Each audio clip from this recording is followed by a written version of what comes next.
क्या आपको एक केस याद है जहां पर सुप्रीम कोर्ट ने दिल्ली में पेड़ काटने को लेकर दिल्ली एलजी वीके सक्सेना को जिम्मेदार माना था? जी हाँ, वही मामला जहां दिल्ली सरकार, दिल्ली एलजी और डीडीए यानी कि दिल्ली डेवलपमेंट अथॉरिटी, तीनों अथॉरिटीज को काफी फटकार और डांट लगी थी। यहाँ तक कि दिल्ली एलजी के अगेंस्ट तो कंटेम्प्ट एक्शन लेने की भी मांग की जा रही थी। ये मामला कोई आम मामला नहीं था। इस केस में सुप्रीम कोर्ट के ऑर्डर्स का ग्रॉस वायलेशन देखा गया था और यही वजह थी कि सुप्रीम कोर्ट इतने गुस्से में थी। लेकिन आज इतने समय बाद सुप्रीम कोर्ट ने इस मामले में अपना फैसला सुना दिया है। क्या सुप्रीम कोर्ट ने दिल्ली एलजी के अगेंस्ट कोई बड़ा एक्शन लिया है? क्या सुप्रीम कोर्ट ने डीडीए के अगेंस्ट कोई बड़ा फैसला सुनाया है? इन्हीं सारे सवालों के जवाब सुप्रीम कोर्ट के आज के प्रोनाउंस किए गए वर्डिक्ट में हमें मिले हैं। साथ ही सुप्रीम कोर्ट की कुछ टफ ऑब्जर्वेशंस भी देखने को मिली कि उनके ऑर्डर्स को ना मानने पर क्या नतीजा हो सकता है। तो चलिए आगे बढ़ते हैं और जानते हैं कि सुप्रीम कोर्ट के जस्टिस सूर्यकांत और जस्टिस एन कोटेश्वर सिंह की बेंच ने क्या वर्डिक्ट दिया है। आपको याद दिला दूं कि ये केस 21 जनवरी को कोर्ट ने रिजर्व किया था। दिल्ली के एरिया में ट्री फेलिंग को लेकर 2 कंटेम्प्ट केसेस पेंडिंग थे। एक जस्टिस अभय एस ओक की बेंच के सामने यानी कि एमसी मेहता केस और दूसरा जस्टिस बी आर गवई की बेंच से यानी कि टीएन गोदावर्मन केस। इस मामले में इशू ये था कि पेड़ों की कटाई का काम हुआ था मेन छतरपुर रोड से SAARC चौक, गौशाला रोड रो और SAARCC चौक से CAPFIMS हॉस्पिटल रो तक के रोड वाइडनिंग प्रोजेक्ट के लिए। जस्टिस ओक की बेंच ने जो एक्सपर्ट कमेटी बनाई थी उसने अपनी रिपोर्ट में बताया कि बिना किसी प्रॉपर एनवायरमेंटल असेसमेंट्स के जैसे रेन वाटर हार्वेस्टिंग, रिस्टोरेशन, ये ट्रीज काट दिए गए। कंटेम्प्ट पिटिशनर्स का कहना था कि ये रोड वाइडनिंग इसलिए की गई ताकि छतरपुर के फार्म हाउसेस वाले रूट से लैंड एक्विजिशंस का झंझट ना हो। हालांकि सुप्रीम कोर्ट ने सुनवाई के वक्त ही इस पर काफी ज्यादा सख्त प्रतिक्रिया दी थी और पता लगाने की कोशिश की थी कि आखिर इस एक्शन का जिम्मेदार कौन है, डीडीए या फिर दिल्ली एलजी, क्योंकि दोनों ही साइड के लॉयर्स अपने आप को बचाने के लिए एक दूसरे पर ब्लेम डाल रहे थे। पर आज वर्डिक्ट सुनाते हुए सुप्रीम कोर्ट ने Delhi ridge tree felling contempt case में डीडीए यानी कि दिल्ली डेवलपमेंट अथॉरिटी को सख्त फटकार लगाई है। कोर्ट ने कहा कि डीडीए ने बिना अनुमति के पेड़ काट दिए, वो भी कोर्ट की ऑनगोइंग प्रोसीडिंग्स के बावजूद, सिर्फ इसीलिए कि रोड वाइडनिंग का काम हो सके पैरामिलिट्री हॉस्पिटल के एक्सेस के लिए। कोर्ट ने साफ शब्दों में कहा कि जुडिशरी पर देश का भरोसा है और जब जानबूझकर कोर्ट की बात ना मानी जाए तो स्ट्रिक्ट एक्शन लेना जरूरी है। ये 2 तरह की गलतियां हैं, परमिशन ना लेना और कोर्ट से छुपाना। ये कंटेम्प्ट केस का मामला है। It said the majesty of law is supreme and contempt is recognised by the constitutional framework. It is not subordinate to parliamentary legislation and is linked to judicial autonomy. The order of this court is equivalent to legislative laws. Justice Suryakant ने decision सुनाते वक्त कहा कि respondents ने खुद accept किया कि उन्होंने कोर्ट के पहले के डायरेक्शंस का पालन नहीं किया। कोर्ट ने ये मुद्दा उठाया कि क्या ये ब्रीच जानबूझकर किया गया था और अगर हाँ तो कंटेम्प्ट कैसे पर्ज किया जाए। कोर्ट ने अपने ऑर्डर में कहा है कि डीडीए के ऑफिशियल्स की तरफ से साफ तौर पर जानबूझकर कानून तोड़ने की निशानी है। पहला तो 1996 के ऑर्डर की सिंपल नॉन कंप्लायंस हुई जिसमें पेड़ काटने से पहले परमिशन लेना जरूरी था और दूसरा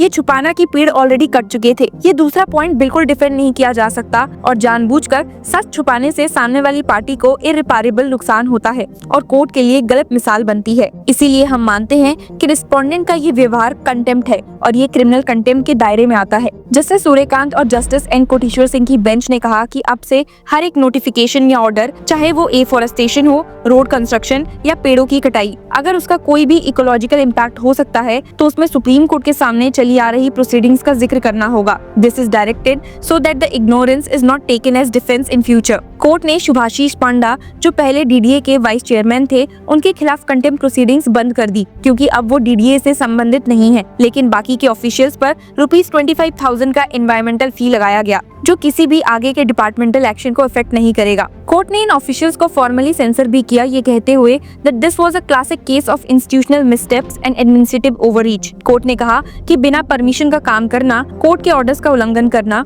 और एनवायरनमेंट को नुकसान पहुंचाना इसके बेहतरीन उदाहरण है। कोर्ट ने ये भी माना कि रोड वाइडनिंग प्रोजेक्ट एक हॉस्पिटल के लिए था जो पैरामिलिट्री जवानों की सेवा में है। The court said the hospital for which road widening was carried out was to cater the needs of paramilitary jawans, ensuring access to quality medical care is not a privilege but necessity. It is imperative to recognize the importance of such institution for military personnel and their families. Such individuals remain voiceless. Overarching public interest lays heavily with us. इसीलिए court ने कुछ comprehensive directions जारी किए, जैसे कि DDA और Delhi government को मिलके 3 महीने के अंदर अर्जेंट मेजर्स लेने होंगे। कोर्ट ने एक कमेटी बनाई है जो इस प्रोसेस को ओवरसी करेगी। 185 एकड़ जमीन आइडेंटिफाई की जानी है जिसकी रिपोर्ट कमेटी को दी जाएगी। कमेटी फिर एक एफॉरेस्टेशन प्लान बनाएगी जिसे फॉरेस्ट डिपार्टमेंट इम्प्लीमेंट करेगा अंडर इट्स सुपरविजन। इस पूरी एफॉरेस्टेशन की कॉस्ट डीडीए उठाएगी। डीडीए और फॉरेस्ट डिपार्टमेंट को ज्वाइंट रिपोर्ट सबमिट करनी होगी जिसमें बताया जाए कि एफॉरेस्टेड एरियाज का अपकीप हो रहा है या फिर नहीं।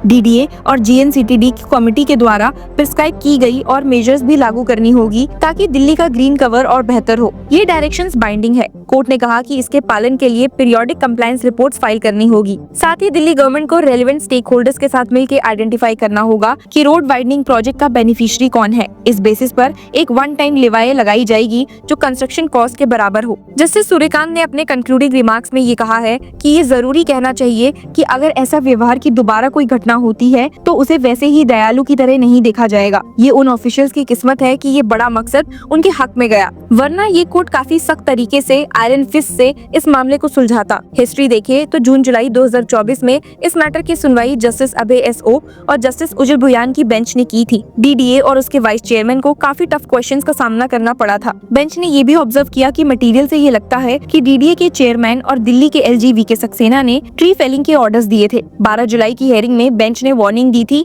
कि एलजी को कंटेम्प्ट नोटिस दिया जा सकता है, पर जुलाई 24 को जस्टिस बीआर गवई की बेंच, जिसमें उन्होंने कहा कि उनकी बेंच ने पहले से इस मैटर में डीडीए को नोटिस दिया था, ने जस्टिस अभय एसओ की बेंच के पहले प्रोसीडिंग्स पर ऑब्जेक्शन उठाया। इसीलिए मैटर दिन चीफ जस्टिस ऑफ इंडिया को रेफर किया गया, जहां फैसला हुआ कि दिल्ली रिज फॉरेस्ट के सभी मैटर्स एक ही बेंच देखेगी। बाद में ये matter former chief justice of India DY Chandrachud की बेंच के पास गया और फिर जस्टिस सूर्यकांत की बेंच को असाइन हुआ। जस्टिस कांत ने कहा कि उनकी बेंच इस मैटर को एक फ्रेश पर्सपेक्टिव से देखेगी, पहले की बेंचेस से ऑब्जर्वेशन से प्रभावित नहीं होगी। और जब फैसला रिजर्व किया गया तब जस्टिस कांत ने सीनियर एडवोकेट गोपाल शंकर नारायणन से ये सवाल भी किया था कि क्या ये कंटेम्प्ट का केस बनेगा, जबकि पेड़ काटने का काम पैरामिलिट्री जवान के लिए हॉस्पिटल एक्सेस देने के लिए किया गया था। हालांकि अभी कोर्ट ने ट्री फेलिंग को इलीगल कहा है, ऑफिशियल्स को पेनलाइज किया और डीडीए को एनवायरमेंटल रिस्टोरेशन का जिम्मा दिया। लेकिन क्या ये ग्रीन कवर वापस आएगा? क्या पब्लिक इंटरेस्ट के नाम पर प्रकृति की बलि चढ़ती जाएगी? और क्या फ्यूचर में ऐसे एडमिनिस्ट्रेटिव ओवररीच के खिलाफ कोई डेटरेंट बनेगा? Think and share your views with us in the comment section. Keep following Law Chakra for more such legal news and updates. Thank you. Hello law lovers and justice seekers, welcome to Law Chakra. हम आपके लिए लेकर आए हैं कुछ बहुत ही exclusive. Introducing Law Chakra prime membership, जो आपको देगा exclusive access like never before. बनिए लॉ चक्रा की प्राइम मेंबर और अनलॉक कीजिए full potential of legal knowledge. अभी ज्वाइन कीजिए।